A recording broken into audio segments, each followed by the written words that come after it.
there's a lot of guys that I've seen them, they've come in and they've been a top producer almost right away, maybe for a month, 2-3 months, but it never lasts. So when you talk about a consistent top producer, that's someone, he actually ends up doing much, much better in the long run. And those are the guys that like I look for. Those are the guys that I always aspire to be like. And the most common trait of those guys is they never stop learning. Like you said, they never stop with the podcast, with the training, with the audiobooks, constantly learning, always acting like a student and never thinking that they know everything. They're constantly learning. And obviously work ethic is a big one, but I believe all high producers know that. It's almost like a prerequisite. Like we know we need to work hard, but the constant learning is really the biggest trait for me that predicts a consistent top producer. And I think if you can work from what if it does work, not what if it doesn't work, all of a sudden that'll shift and change your inspiration and encouragement to take that first step. But I know for me, in the beginning, Sean, I had a lot of things that I thought were, that I found out weren't once I started to move. The things that I thought weren't, I figured out were once I started to move. And it's almost like you don't really know until you do. And when you're standing there and you're trying to hypothesize what's going to happen here, and what if this is what I think it is, and there's no perspective because there's been no movement. You've got no experience to glean upon. And so one of the things I figured out was like, if I don't move, like to know and not to do is not to know.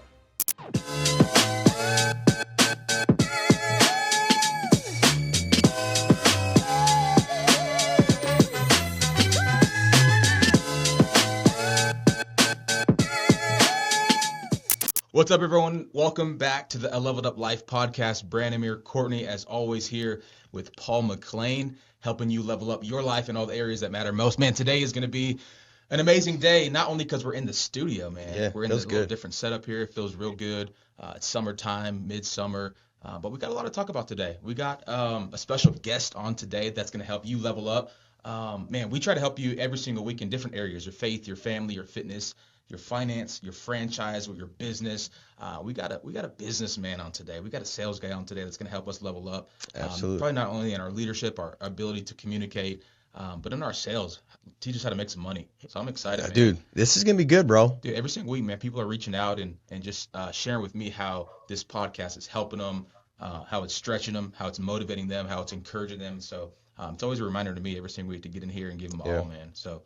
Well, good to be with you, brother. And let me introduce the guests that we've got on today, guys. And the thing is this, Brandon's exactly right. Every single week, we're intentional with blocking out some time to say, how can we best give you some value? I know that I'm only where I'm at today because I've had others show me the way forward, saying step here, don't step here, do this, don't do that. And so my desire and Brandon's desire every week is like, hey, how can we highlight some steps so that way you can step up to these new levels in these areas that do matter most. And today, sometimes we'll talk about something and maybe it's not applicable because you're like, well, I'm not a parent, or I'm not a spouse, or I'm not this. Well, hey, today, all of you are this. You are all salespeople. You can say, no, I'm not. Oh, yeah, you are. I know last night I was selling my kids to eat their dang food, selling to pick up their stuff, Some of you try to close your wife last night. Like, hey, you're selling. I don't care what you're doing. You are closing. And so today, we've got somebody, Sean Holmander. Did I say that right? I felt right. Okay, cool, man. Right. Well, Sean, get it right. Good to have you on, my man. And guys, let me just tell you a little bit about Sean. I got a chance to connect with him over the last week and really kind of get to know him on a couple calls. And this is somebody that is 24 years old, so he's younger, right? And so somebody that's saying, man, I want to go out there and create success, but I don't know if I'm old enough, right? Or I don't know if I've got the experience. Well, we've got the ability to debunk that today as Sean's going to break down what he's doing and how he's doing it. He stepped into business at an early age, at age of 24. This year looks to be a year that he's going to break the 7-figure income mark. He's got a team of people in his business that he's teaching how to sell. He's leading by example. And so really what I want to do, guys, is unpack all things sales today, the psychology of selling, the mindset of selling. And so that way you can go out there and you can be more influential and persuasive and you getting what you want, right? And so that's what we're going to dive in today. And Sean, I just want to say thank you for joining, man, and excited about this conversation we're going to have, brother. Yeah, guys, Paul and Brand, thanks for having me on. I'm excited. I like the setup you guys got.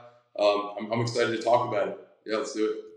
Well, let's get into it, man. So Sean, as far as the sales industry, when did you first step into that? When did you first decide, hey, I want to go out there and start a business and enter into the sales arena? Yeah, so it was a month before I turned 20, so I was still 19, and my friend, I was delivering pizzas, just doing the basic stuff, and my friend had hit an Indeed post to go and sell solar. And I was the biggest skeptic. I was like, listen, that's not going to work. Well, you're knocking doors. You're not going to, and then he actually sold my mom solar. And I'm like, look, of course he sold my mom solar. She'd buy anything from you. And then he went and sold a couple strangers. And I asked him, like, what's the commission on that? He's like about $3,000 a piece. And I'm like, I would have to work an entire month, maybe a month and a half to make that right now. And so the competitive nature just I never thought I'd be a salesperson. But he started doing it, and I said, I can't let this guy smoke me an income. And so I just joined up, and it was just a competition from there. Quickly became like the top sales rep in the company within like 3 months after struggling for a good, probably 4 weeks. I really struggled, and then it just clicked for me.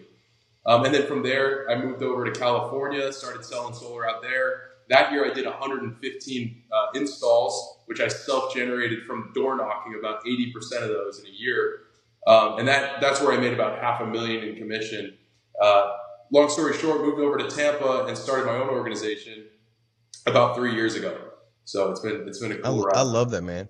Well, Brandon, I wonder what your viewpoint of this is well, because like I think that most people, when they're looking at a new opportunity or stepping into something that's new where they've got promise and hope, right? Right. Now, most people are kind of stuck, and I know that I've experienced this many times in different seasons of my life where you're just like, I want more. But then you start looking, you're like, yeah, but I don't know if I'm qualified. And Right. you'll put somebody or something or even an industry on a pedestal and say, well, that person, they've got this, Of or course. that person, they've got that. So even though I feel like I'm called to it, even though I would love to experience the fruits of that, I don't know if I necessarily can. Right. Well, I think most people are scared of rejection, right? They're scared of failure. They're scared of other people's opinions. They're scared of what people will think about Yeah. them. And so most people are just complacent and comfortable where they're at. And then they end up doing what they hate for 20 years, 30 years, 40 years, retire, and then live life with extreme regret, right? Yeah. And it's just like, man, you see guys like this, you see, you at 19 years old getting out in the sales game. And it's just like, what do you got to lose? What's the worst that can happen? You step out and you find out if you fall, well, you're 24, start over, right? You're 19, start over. But I think, man, just too many people live with fear, and too many people live with comparison because you see someone else, you're like, well, of course he can do it, right? Look Right. how good looking he is. Look how sharp he is. Look how That's articulate he right. is. Keep saying it. But most people, I was talking about myself. I saw a picture of me. You know, but most people think other people have the key, and really the key is just stepping out and finding it. I think That's good, right. dude. It's like you got to step out to find out, and then as you're in the trenches, as you're knocking those first couple hundred doors, well, you find out most people are just like you. Most people are a little bit scared in the beginning. Most people have a little bit of fear in the beginning, but the more they do it, the more confidence they have, right? You only get confident when you step out and do the thing. So like for you, man, when you started out 19 years old, you probably weren't thinking, well, I'm gonna make $500,000 this year. You're probably thinking, I just want to smoke my buddy. I just want to make $9,000, right? I don't want to work 45 days to make that amount of money. Like, let me just get in some competition with some like-minded people. And then you figure it out, man, he doesn't have anything special. He's just like me. Let me just put the activity in. Yeah. Yeah. Yep. No, I was going to say it was never really about making $500,000 a year. I never thought you could make that from knocking on doors, but I just wanted to beat him, maybe make 100,000. I just wanted to at least break 100,000 to like show my parents, hey, you raised a good kid. I'm not just a college dropout. I'm actually doing stuff out here. And it turned into much, much more than that because a couple of weeks in, I started to realize, hey, sales is actually the highest paying profession in the world.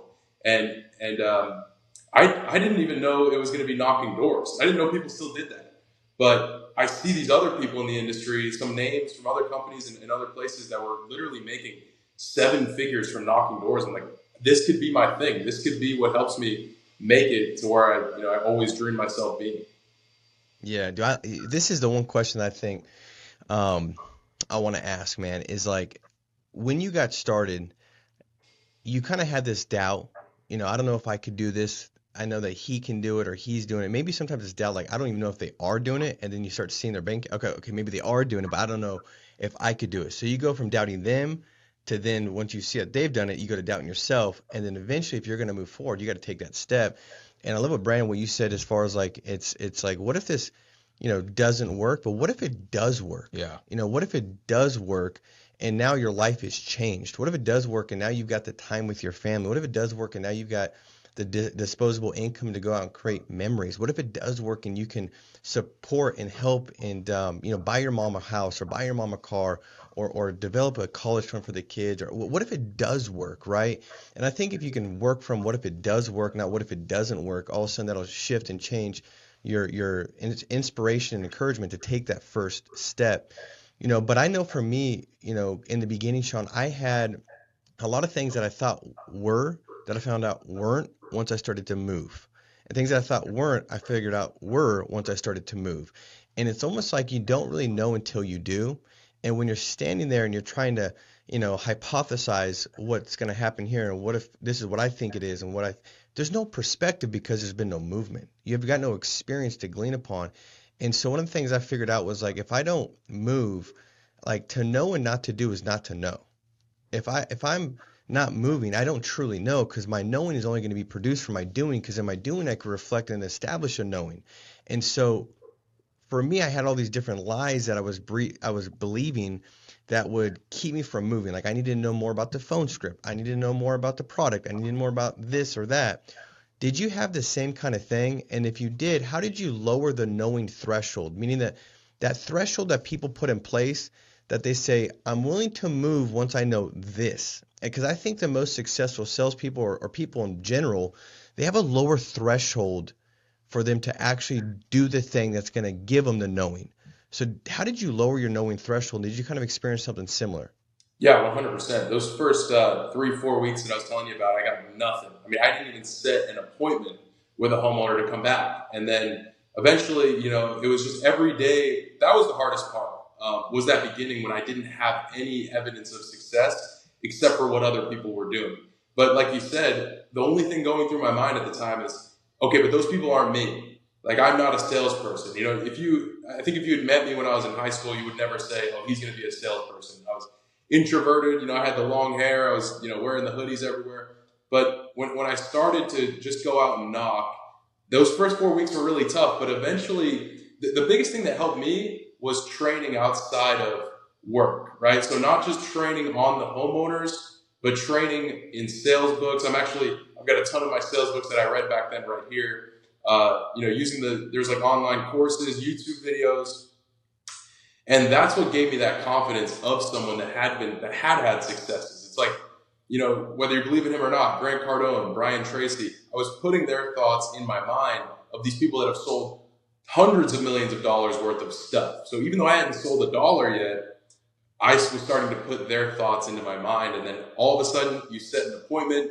That appointment might fall through, but you're like, okay, now I know how to get that first step. Then you actually start to sit with appointments and they don't close. And then you start to sit with more appointments and one of them eventually closes. And now when I got my first deal, it was like, I describe it as like I took acid or something. I've never done that, but I'm assuming it's like a similar feeling because, man, I was so excited. And ever since I knew from that moment on, it was like 9 o'clock at night, getting out of this old lady's house. I was like, I am a salesperson. Like, this is what I'm going to do for a long, long time because I can do it. Like, now I know I can do it. 4 weeks in, I figured it out. So, yeah. Let me ask you a question. So when I first got in sales, when I was doing insurance, right? So we would have, we weren't door knocking. Like, we had leads. Yeah. We had like qualified people who had basically raised their hand and said, I want what you're selling. And, I went out and I think the first probably couple months I had made like 25 grand one month. Uh-huh. And I was like, dude, I'm taking like the next 3 months off. Like, I don't have to work. You know what I mean? Like, this is amazing. I don't have to do anything. My bills are covered. And then everyone started canceling their policies. Right. And then you owe all this money back. You'll have all these chargebacks. So like for you, going out making all that money, how did you not retire your first year after making, half $500,000? Why didn't you just take the next, too. Yeah, 21, 22 years old? It's like, most people now, it's like, dude, they make that amount of money. They're not doing nothing. You're not going to see them. They're going to buy a Lamborghini. They're going to have a condo in Miami, and you're not going to see them. Like, how did you stay humble? Like, what did you do with that excess money? Like, what's the motivation to move forward after you got like, a significant amount of money? Yeah, that's a great question. There's this billionaire. His name's Tillman Fertitta, and he owns like the Rainforest Cafe, owns the Houston Rockets. And he talks about he always has a paddle like coming after him. So even though he's worth billions of dollars, he works like there's a paddle coming after him. And it's exactly because of what you said. So once I figured out the sales thing and I sold my first deal, I actually have a funny story. I sold 20 deals, my first 20 deals. I'm sitting with my manager thinking I'm the man, and he's like, hey man, half your deals have canceled. And I'm like, oh man. So half of my first 20 deals canceled. And so it's a similar feeling. So it did that first year, about the first 9 months, I actually made about 80 grand to 100, but most of that came in the last 2 to 3 months, right? And then it was the second year that I made $500,000. So by the time that first year was so hard for me, there were so many moments where like, man, this is tough. I might have to quit. And that now, after I made the $500,000, I never felt like I could rest on my laurels. Even today, I still have that feeling of like a paddle coming after me. But one good thing that I've always done is I've stayed broke. So it's something I learned from Grant Cardone. He's like, never keep cash in your bank account because it's just going to stare at you in the face. Like you said, when you have 25 grand staring at you in the face, why would you go work? I mean, you don't have to. Your bills are covered for a long time. So I would invest everything I had into something that I couldn't touch, or at least I felt like I couldn't touch. And that would keep me broke. So I'd wake up literally be like, I got bills to pay. I need to go out and still produce at a super high level. So between that and the difficulty of the startup for me in sales, I just never felt the need to rest on my laurels. So I've been super lucky with that. Well, dude, Sean, I remember looking at it like the sales roller coaster, right? Mm-hmm. It's like, it's all great. Like, oh my gosh, this is amazing. And I remember my first sale, I went back to my car and I closed the door and I sat in there and I just like started yelling like I just won the Super Bowl, man. And then I look out and I realize that they're looking through their window at me and I'm like, they're probably like, this guy just stole my identity. like he's got my 401k in his account already or something, like what's really going on? And so, what I realize is that, I gotta get my self-confidence and my self-esteem from my work habits, my activity, not my result. Because it's funny in sales, man. I think it's like this with anything, right? Like stuff is delayed, results are delayed. And so, if you go out there and you have a big week this week and you did the work, that's great, right? But if your results are like, I didn't have that much money coming in, that's not a product of this week. It's probably a product of maybe 90 days ago or 30 days ago, or 45 days ago, right? And so we got to just stay consistent doing the things day in and day out and feel good about the fact that I booked this amount of appointments, I saw this amount of clients, not I got paid this amount, because that money might have came from a month ago, right? But what did you do today to sow some seeds that's going to reap a harvest tomorrow? Because I know for me, dude, like I had my first big run of like no shows and chargebacks and all that kind of stuff, and it makes you want to kind of like stop doing the thing you need to do to get it turned around. Now you're like, all of a sudden you stop reading as much. You miss a conference call. You miss a podcast because like, I'm just going to work. So you start to adjust the things that got you there because numbers just happen, right? Or you go and have a massive month and you're like, oh, I'm good, right? Well, now you start to not do those same disciplines and habits, and then you have the chargebacks. And it wasn't the chargebacks that are going to kill you, but now it's a small compromise of like, okay, I didn't get to the office at the time I was supposed to get to the office, or I didn't stay late like I used to stay late. And all those little things that you don't really see because that big result clouded it. Now, after a month or a month and a half, now that compounds with the chargebacks. And now that's not producing the right fruit because you didn't do what you used to do. And then boom, you hit this bottom and you're like, dude, this is terrible. It's like, no, you've missed it. So I think the consistency is such a big deal. Sean, what would be like the number one trait you believe is most important when it comes to top sales producers in the industry and the people you're working with? Like your team, if you said there's a commonality that's just persistent within all my top people, what's that number one quality you think? 100%. So you say top producer, but I like that you said consistent top producer, because there's a lot of guys, and I've seen them, they've come in and they've been a top producer almost right away, maybe for a month, 2-3 months, but it never lasts. So when you talk about a consistent top producer, that's someone, he actually ends up doing much, much better in the long run. And those are the guys that like I look for. Those are the guys that I always aspire to be like. And the most common trait of those guys is they never stop learning. Like you said, they never stop with the podcast, with the training, with the audiobooks. constantly learning, always acting like a student, and never thinking that they know everything. Because I myself have also gotten to that where I'm like, oh, I killed it this month. I figured it out. I'm a sales guy. I've got this down. And so I stopped doing the habits that got me there. All of a sudden, the stats go down. But yeah, those top producers are guys that they're still going to conferences, 4 or 5 years later, even 10 years later. They're still listening to audiobooks when one comes out. They're still reading. They're constantly learning. And obviously work ethic is a big one. But I believe, all high producers know that. It's almost like a prerequisite. Like we know we need to work hard, but the constant learning is really the biggest trait for me that predicts a consistent top producer. So the difference maker is kind of their attitude, the way they think and feel about themselves, and that's derived from all that they're consuming, the podcast, videos, books, asking maybe some people that are a little bit further ahead of them some questions and getting their thought process, kind of like what you talked about, one of your full focuses stepping in was like to consume people that had massive success. And so I love that, man. It's like if somebody doesn't have a personal growth game plan, they're probably going to never reach their potential. You've got to have that in place. I mean, I love that.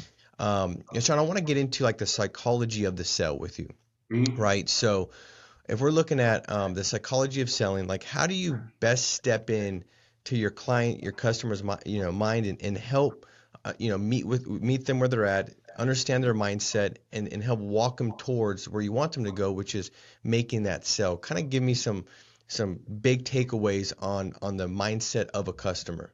Yeah, 100%. So when you have a customer in front of you, I always tell my team, you can't be at 90%, you can't be at 100%, you need to be at 110% with every single homeowner that you're in front of, or customer, or someone who's going to be a customer in front of you. You need to be at 110%. And one good thing that I like to do is I listen a lot. So I don't actually try to speak a lot. I actually try to be silent a lot. So guys will come and train with me, and we'll get into a house and we'll close a deal, and they'll be like, man, you barely talked at all. And I'm like, yeah. So what I tell them is God gave you two ears and one mouth, and you should use them proportionately. So if you listen 66% of the time and talk 33% of the time, you're on the right track. And we all have bad experiences from salespeople that are like, we're slashing prices, and they just keep talking, and they don't actually ask any questions. They don't listen to you at all. You actually can't convince anyone to buy anything. You have to get them to convince themselves to buy something. And the only way you can do that is by asking the right questions, because then they start to ask themselves, oh yeah, maybe my electric bill is pretty high, and you know what, ever since I moved in, it has doubled. It is going up a lot. So I have to get them to tell the story to themselves of why they need solar. In my case, it's solar. In your industry, it might be something else.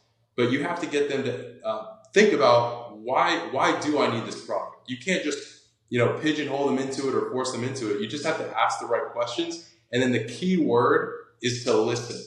So if someone starts talking and they're explaining to you, one rule I have is I never interrupt a prospect, ever. And in fact, when they finish a sentence, I actually give it, it's called like the 1 second rule. And you give it 1 second once they finish talking. A lot of times they end up talking even more, and they start giving you ammunition about, this is what you can use to close me, basically. When you let them talk a lot, they start giving you what they need or what you need to use to close them on. So listening is probably the biggest thing, and asking really, really good questions. I love that, dude. It's like almost like painting the picture, 100%. Right?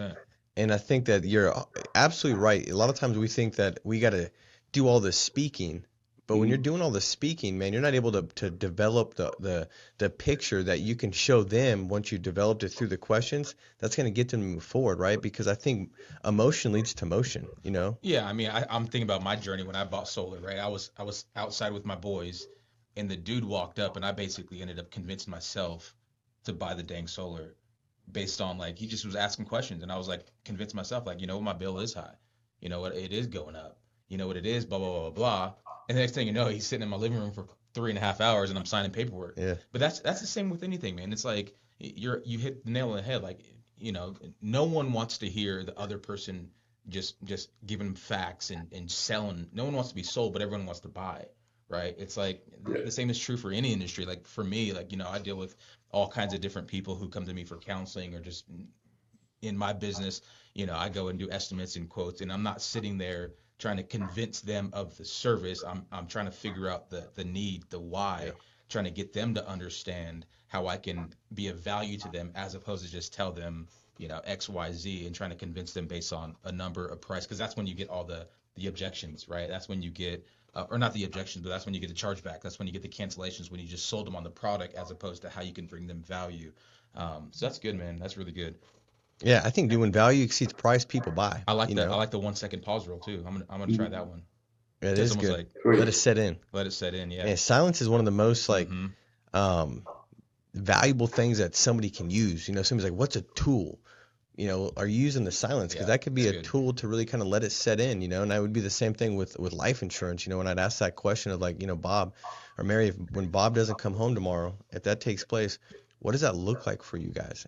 And it's uncomfortable, but I'd pause Right. and man, I'd let it be a Right. minute and a half, because the question would always come after I'd already asked all the questions that would build it up. So like, what's your financial situation? What's your income? How much life insurance you guys have? What's your financial situation look like as far as additional sources for income like 401ks? So I've already painted the picture through all the questions, right? Which is what you're saying, Sean, is like all those questions, you're painting the picture. What's your bill? What does this look like? And then when you ask that value packed question, you've already asked all these questions. So they're in their mind, they're painting this picture, right, of what it looks like. And then when you say, well, Bob doesn't come home tomorrow, Mary, what does that look like for you when the income goes from 8,000 to 2? And you pause. Right. I mean, now they're living in that picture, and people don't know the difference between what they imagine and what they experience. And so if you're doing a good job with questions, you're getting them to live in a situation that's not yet happened, good or bad. And then when you ask those questions, they're now stepping into it, and silence allows that picture to do more work on them. Now they're actually in that long enough where they're going to be moved by what they're imagining based off of the questions you asked, the picture you built, and now you're showing them that picture. And so, man, that's such a big deal. Anybody in here that's in sales, if you're not closing as much as you should, my bet is it's because you're not asking value building questions and then letting silence do the work once you ask the big question, to let them live in whatever you just built up through the questions. And I mean, I think that's such a big deal, man. I absolutely love it. Sean, talk about like building rapport, like That's what I was gonna say. Yeah. connecting. What's your thought on like, so the best salespeople, the best storytellers for me, as I go to preach a sermon, right? I don't just necessarily jump right into the point and get to point number one. I'll typically set it up with a story or a joke or some sort of like way that I can bring their attention to that thing. And I know the best salespeople, like they're ones that come up to your door or call you, and they're not like, "Hey, Mr. Smith, I'm calling to sell you solar." It's typically a question or a story or a thought that has nothing to do with solar, right? So like I remember the dude walked up to my house and I was outside playing with my son. He's like, "Let me get a basket." All right, let me get a shot. And so I threw him in, and then it's just like from there, then we built a small rapport. And then he's like, "Hey, by the way, I helped out your neighbor Bob. You know Bob, he's the crazy guy, the one always standing there drinking, whatever." And it's like, boom. Then he moved into kind of, and so the best salespeople are able to kind of almost have a pattern interrupt or lead with a story. Like, what are some things, some tips, some tricks that you teach your guys, or your kind of go-tos when you're knocking on a door? I assume you don't just open and say, "Hey, I'm here to sell you solar."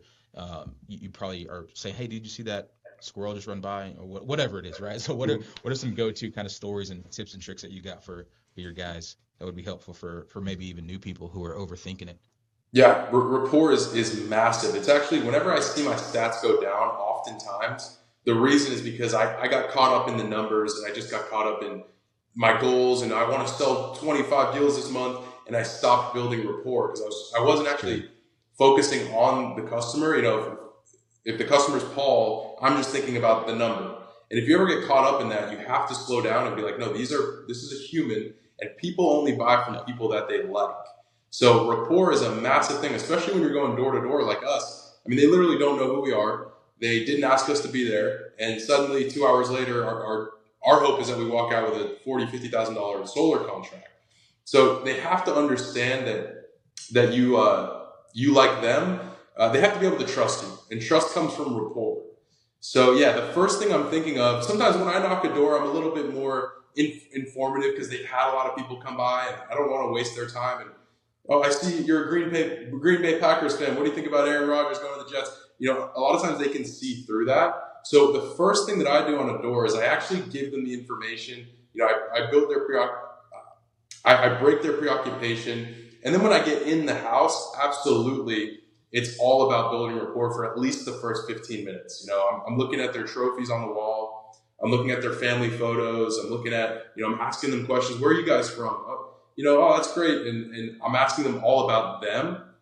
And one thing I see guys messed up with this a lot is they talk about themselves a bunch. And I'll shadow guys and they'll just be talking about themselves and, oh, you guys are from Michigan. It's like, I'm from Michigan too, man. But no, man, if you want to build rapport and be an expert at building rapport, just literally act like you don't exist. And the only person that exists in that room is them. Good. And just keep asking them, oh, Michigan, that's great. Like, did you go to any of the colleges out there? And then just keep asking them questions until you should act like you don't even exist until they literally feel the need to ask you about you. Because they're like, man, we've been talking about ourselves for so long. Let me ask you about you. But yeah, people buy from people that they like and that they trust. And in my opinion, both of those things come from rapport when you have strong rapport. That's so good. Yeah, I mean, spot on, Sean. I mean, that is the concepts that matter most and so well articulated by you, man. I mean, it got me thinking about this concept I used to always teach, which would be you got to be more interested than interesting. Mm-hmm. And so, you want to go in there and to me, it was like a tally mark. If I've asked them 7 questions, right, they better have only asked me like, 3 or 4. But if I'm the one that's talking all the time, so it's like I would always say I want to know that they're married. I want them to know that I'm married, but I want to know how long they've been married for. Mm-hmm. So I don't want to be the guy that they don't know nothing about. Like, wait, where did you come from? But I want to be more interested than interesting, meaning that I'm interested in you. Like, what do you have going on? Tell me about your kids, and just finding different things at work. And that goes through experience. Like I found, if somebody had been married for 40 years, one of the things I'd always ask is like, man, that's a long time. Nowadays, most people are not married for more than 40 days. Yeah. So, can you help me out with some advice? Because I'm going on. At the time, it was maybe 5 years. Now it's 17 years. But, it's like, give me some advice. Like, what should I know? That way I can have my spouse sit next to me after 40 years. And then they would just, like, build up. They start sharing. And so there's just different things that will work. But remember the quote, like, you want to be more interested than interesting. If you're interesting, that means that, look at what I've done. I went to Michigan, too. And then you go on things that took place at Michigan. No. They need to know you went to Michigan too, but you need to know about all the things that took place for them at Michigan. That's why you're connected. And I love what you said about the goals. Like, I think that when somebody's new, I know for me, Bran, when I started getting into the business world and I got my license and started selling, like I was so like I needed to make money because I had a little girl coming. You know what I mean? Like I knew for me, I needed money. Yep. I told my wife, I was like, you're gonna have to breastfeed Peyton until she's like 9. She's like, you're a fool. I'm like, it's free. Like we ain't got no money. And we're trying to figure this thing out. We're going to have to wash the diapers off, reuse them, like whatever we can do to kind of cut costs. But what I realized is that, dude, if I can't take the eyes off myself long enough to put my eyes on them, I'm never going to be effective. And I think like even doing like a 1-minute goal setting before you go in, which is like, okay, I do have goals that I want to, as far as numbers, production, be on the top of the leaderboard, X amount of money. But at the end of the day, my number one goal needs to be to serve this family. And I need to make sure that whatever I've got going on in my life, whether that's a personal issue, it could be a relational issue, it could be a financial issue, it could be a health issue, whatever life issue somebody has going on in sales, that will mess you up in such a big way if you're thinking about that before you go step out of your car to go knock a door or meet a client. Because if you're only thinking about you, you'll never have your eyes on them. And you're only going to be effective if your eyes are on them. And so I'd always do a 1-minute goal setting and almost imagine myself, stepping in a client's house. And if I knew that client was going to pass away, or if you knew that client's bill next month was going to be so high that they weren't going to be able to make their mortgage payment. And because they couldn't make their mortgage payment, they were going to be behind on the other bills. And that create financial stress in the house, and that would create relational stress in the house. And all of a sudden, 90 days later, they're losing the house because they couldn't afford their different bills, and because all these different things, maybe their electricity bill is the same, but something unforeseen popped up, and now that $400 bill that they could pay no longer is manageable, and now everything's kind of falling apart. So I would almost tell myself these scenarios that do happen, which is why you're selling that product. And so when I went in, it was fully about them, not about me, because I'd convinced myself that the thing that I'm trying to provide a solution to actually already did happen. Or what if I knew it was going to happen? Then what would my behavior be in that client's house? I couldn't think about myself because I knew that they were getting ready to have some big issue take place if they didn't move forward with what I'm there to service them with. And I think that's kind of a big distraction, is life issues, and then your own personal goals will put your eyes on you, and if they're not on them, you'll never guide them. And so I love that, man. Sean, talk about like the art of closing the deal. Like you've gone through everything, you've built up some value. Um, they agree like that this is something that is going to provide significant value. It's a no-brainer. How do you go into actually closing the deal and wrapping it up and not messing it up or saying something that kind of keeps them from moving forward?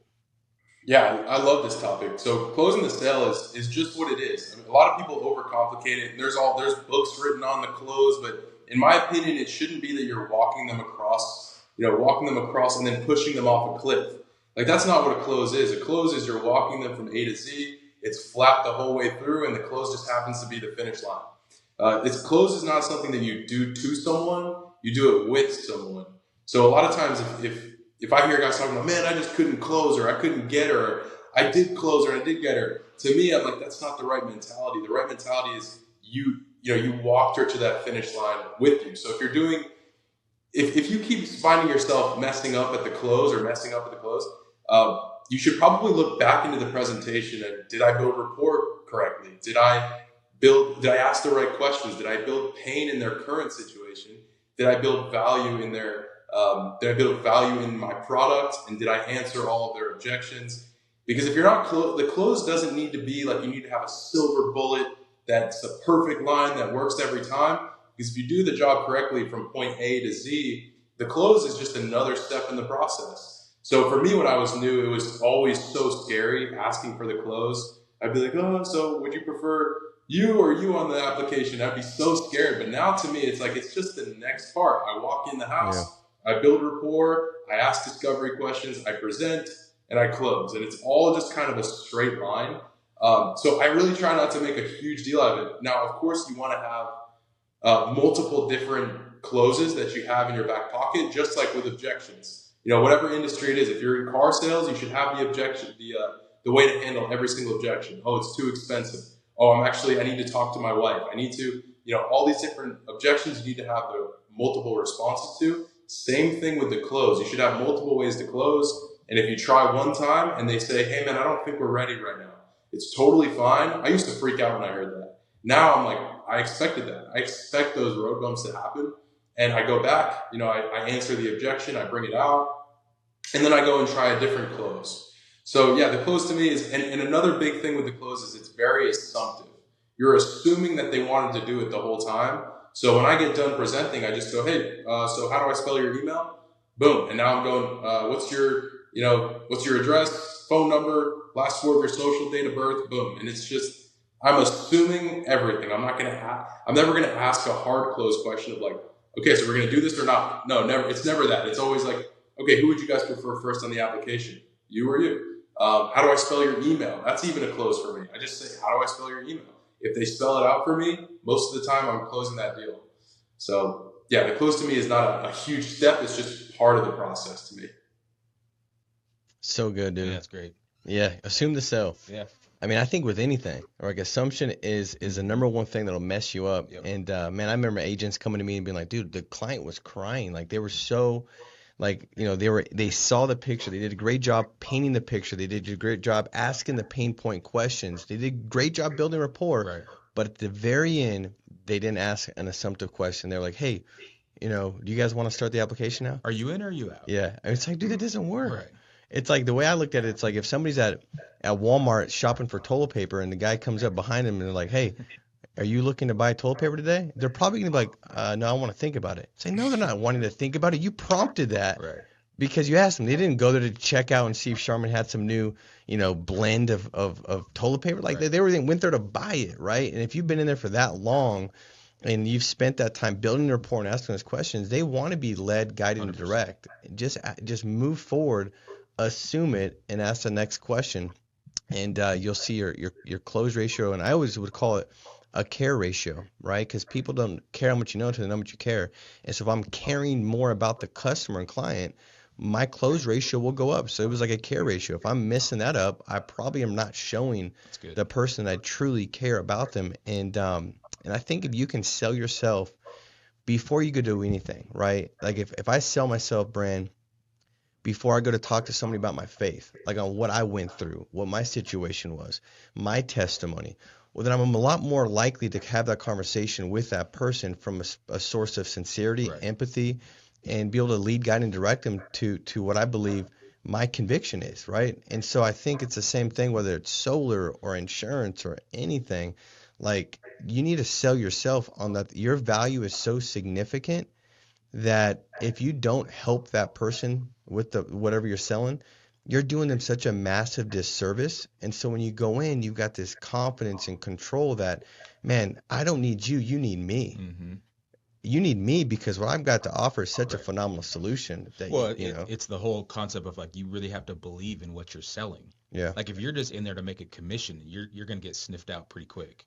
Yeah, Like, what like somebody that doesn't have solar and they're selling solar. good luck. And I get You know what I mean? situations, right? You can use I don't other know. people's. I mean, if you don't own a home, right? You're like 19, you Right, figure it yeah. out. But but eventually, like if you're into this thing for long enough, it's like you're trying to sell someone life insurance. You better have It's it. like you better have insurance. You're trying to sell someone on Jesus, man. You better be in the church. Right. You better be Yeah. serving and giving and living life. So it's like anything else. Like if you really truly believe that what you have to offer is the best thing for them, then you're gonna do everything in your like you're gonna present it in such a way that's authentic, that's real, that's convicting, that's informative. And then if you don't convince them or sell them or whatever you're offering, and man, you feel bad. Like Yeah. you're not just like thinking about the next person. You're like, man, they're truly missing out. Yeah. Like I wasn't able to bless them, to help them, to protect them, to serve them. And then not only that, I think most salespeople are on to the next too quick, Mm-hmm. right? Either they got the yes or they got the no. Either way, they're on to the next thing.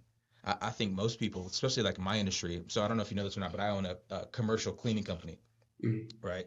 And so for me, it's not just about the sale. I have to actually then service the customer. Right. So it's like I can close the deal, but then I have to follow through on what I actually just sold them for a long period of time or they'll cancel. It's not just like a one-time commission and it's done. Sure. I think most salespeople are just on to the next customer too quickly and they forget to actually service like what's the saying? The bird in the hand is better than two in the bush. Yep. It's like take care of the one that you got right now, service them well, then you actually end up getting more prospects later Good. because you're taking care of the one that's in your hand. So talk about that, like you know, the the the thought of like, hey, the next, and you forget about the one that's right in front of you right now. Like, is that a problem in your industry, or how's that working out in solar? Is it just a numbers game, or what's the servicing of the actual customer look like? Yeah, I was going to say, I think we could use a little more of that in the solar industry, probably, of what you do. It's like, hey, listen, this deal is not, it's sold, but it's not completed yet. We need to service this customer. And I think the solar industry could use a little more of that, and probably every industry. So, but because there is a cancellation rate that comes into factor as well with solar, and it's a big deal. So the best guys that actually get paid the most, sometimes they're not at the top of the leaderboard. They're the ones at the top of the install leaderboard because their retention rate is that much higher. When they put a deal in, they're intentional about getting that deal to install. For example, the guy in my company who makes the most money, he actually isn't at the top of the leaderboard every month but he's up there, he's top 3 or whatever, but he's so intent on getting those deals to install. So he'll leave, we'll be in a meeting and he'll have to step out and he's on a phone with a customer that, he helped out a long time ago. And he's stopping back by him. He's making a personal visit to them. He's dropping off a gift card with a handwritten thank you note. All of these things are super important to actually getting the contract to install, because that's, at the end of the day, that's when we get paid. And then even a step beyond that, once it's installed, we do get funded, and then a lot of guys kind of just forget about it, they let it go. But it actually isn't complete until that job is what's called PTO, which is permission to operate. And the guys that do the best are the ones that actually follow through until that PTO, and they set really good expectations. Hey, it might take this long. Once you get installed, the system's not turned on right away. It's going to be a 30 to 60-day process to get it actually turned on. And they continue to follow up. They don't fall off the face of the earth just because they got paid. And what does that do? Actually, it helps the customer, it makes them feel much better. gets the company a good review, and a lot of times it ends up in referrals too. So it benefits both the customer and the rep to actually service those deals after the sale and not just be like, next sale, next sale, next sale. I know guys that have sold, insane months of solar, but then you look back and not many of them actually installed because you fell off the face of the earth and, they didn't know where they didn't even know where you went. They could tell that you didn't care about them. They could tell you only cared about the commission that they were giving you. So that's a huge deal in solar as well. Well, Sean, I'll tell you what, man. I think what you're talking about is building a client for life and creating a raving fan, right? Where they want to tell people about it. Like, hey, I got to tell you. You almost feel like obligated. Like if somebody comes and mentions something or brings it up in some kind of context, like you got to talk to this guy about this product I'm selling, whether that's solar, janitorial, anything. It's like you got to talk to my guy. Why? Because he didn't just close and run. He continued to reach out, follow up, do little special things, exceed expectation. And see, when you exceed expectation, you create a raving fan. And brother, I'm a fan of yours today, Sean. I really am, dude. I'm believing big things for you, dude. I've been in the business of sales for, like 17 years since 19, and I absolutely love it, dude. I enjoy the industry. We had 10,000 sales agents across the country that I had the privilege to work with and talk to. And, when I get to step back into this space and have a conversation with a guy like you, Sean, that's out there spearheading it, growing, giving it all they've got to build a big business, man. It's exciting for me, dude. And I believe that you're going to crush this thing, man. I believe that if I would go back a couple years ago before I sold my business and say, hey, I want a guy to be these characters and qualities, to be, this is the description of my top guy, it'd be you. You've got it, bro. And I love your heart. I love your mind within the sales space and how you see it, how you perceive it. I think it's a big deal. And so I'm excited to see your journey, man, and where you're going to go and how big this thing is going to be for you and the lives you're going to impact and the opportunities you're going to give different people that, are just wanting a shot. They want a shot to go out there and change their financial situation. They're unsure of how to do it. I believe that you're going to give them the ability to take that shot and become a testimonial and see their life transform. So I appreciate you hopping on today, brother. Thank you for joining us. Guys, make sure to like this, comment, and share it. There's somebody on here that, they need a quick message that's going to inspire them, equip them to go out there, maybe take that next step towards, a career that's going to open up, a different level of life. Or maybe they could take these concepts and to apply it to their kids. Absolutely. Maybe summer's better for you and the kids listen a little more because you could take some of these different concepts and tips. And so thank you, brother. I appreciate you, man, for joining, guys. Make it a massive week. Let's go out there, be strong and stay steadfast. And we'll talk to you soon. Hey, I'll just say real quick before you go, how can people find you, like you, comment, all that good stuff? What's your socials? What's your company name? All that good stuff. Thank you. Yeah, best place to find me is Instagram at Sean Holmander, SeanHolmander. And we're Rise Solar Solutions, so you'll see in my bio the company account. But yeah, Instagram is the best place to follow along with what we're doing. If you want to reach out, even if it's just for some advice, I'm always happy to answer the DMs too. So. Awesome, guys. Connect with Sean. Follow him. Yeah, you want to see the journey of where he's at to where he's going to go because, man, I believe you're going to continue to cross gaps. So appreciate you again, my man. Guys, let's go out there, kill it. Make it a massive week. God bless you. See you guys. Thank you, guys.